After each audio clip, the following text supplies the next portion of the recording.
And yeah, this one, I mean, don't forget, like, subscribe, hit that bell.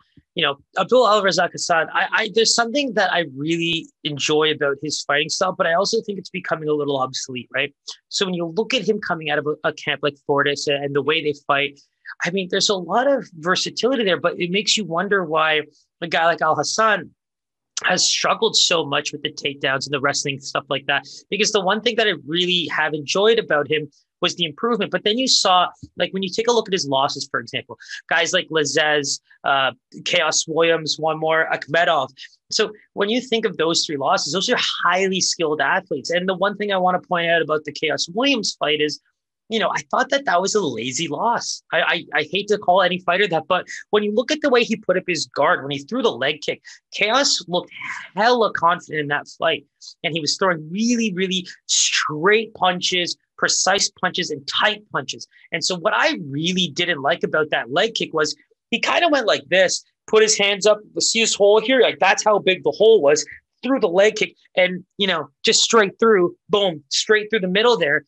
Power punch from just that straight, dropped him clean, body frozen. So what I learned from that fight was there's certain things where, Al Hassan, I've seen him get worked on the ground by new fighters like Lazez, couldn't even get out of there. Was a little bit tired. Absolutely no answer for this kickboxer from France's ground game.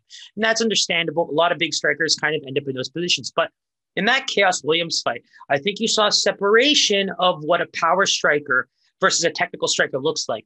For Chaos Williams to know that he felt that leg kick and looked straight through that guard and just punched right through it, I mean, it goes to show just how high level Chaos's IQ was there, and also where Al Hassan has a bit of improvement to make if he wants to get to that next level. Because when you look at the way he throws, a lot of big power hooks and this massive overhand right. So when those are the punches you're throwing, you don't set them up much with jabs. It's a lot of straights and just a lot of big hooks. And you try to set up that big power right. But, for the guys that have been able to avoid it, they've kind of exploited him for what he is. And not to call him a one-dimensional striker, but at the same time, it's like when you're focusing so much on the power game of your striking, you kind of forego a lot of the other stuff. So being such a muscular guy and being so top heavy and having to deal with all this kind of like, wrestling, ground game, it just doesn't work out well for him.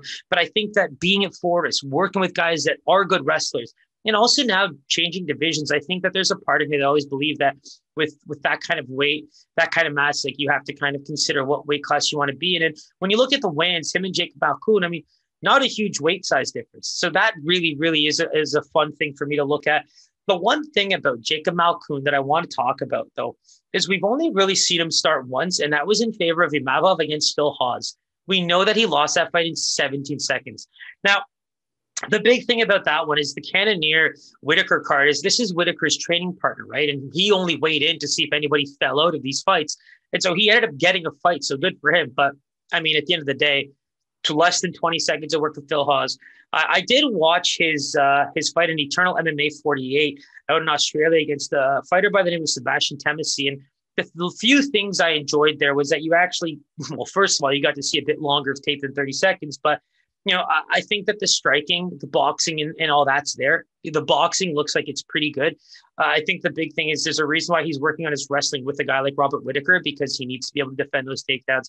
He needs to be able to find other ways to win the fight, because in a fight like this, where Al Hassan could easily become the much better striker, I think that that's a problem for him where, taking it to the ground as quickly as possible or pushing up against us, just closing the distance, working clinch strikes, all that kind of stuff is just the smart move for him, because at the end of the day, we know what Al Hassan is going to be trying to do. And that's take your head off with big hooks and a massive overhand right. So slowing him down, hit the body, try to feint, get those level changes going, and even try to take this to the ground. And I think it's going to be a lot more competitive fight than people think.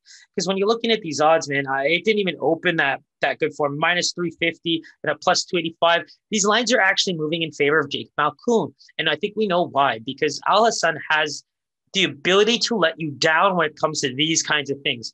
You expect him to perform absolutely amazingly, but the technical side of another fighter just takes over. And unfortunately, he gets tired, he gets taken down, and that's basically rounds 2 and 3, maybe the half of 2. But you're hoping to see something different here. Hopefully his wrestling gets tested because Malkoun is also a wrestler in training. So I think this is going to be a big, big striker battle with good boxing. And yeah, someone's probably going to get knocked out in this fight. So we'll see how that goes.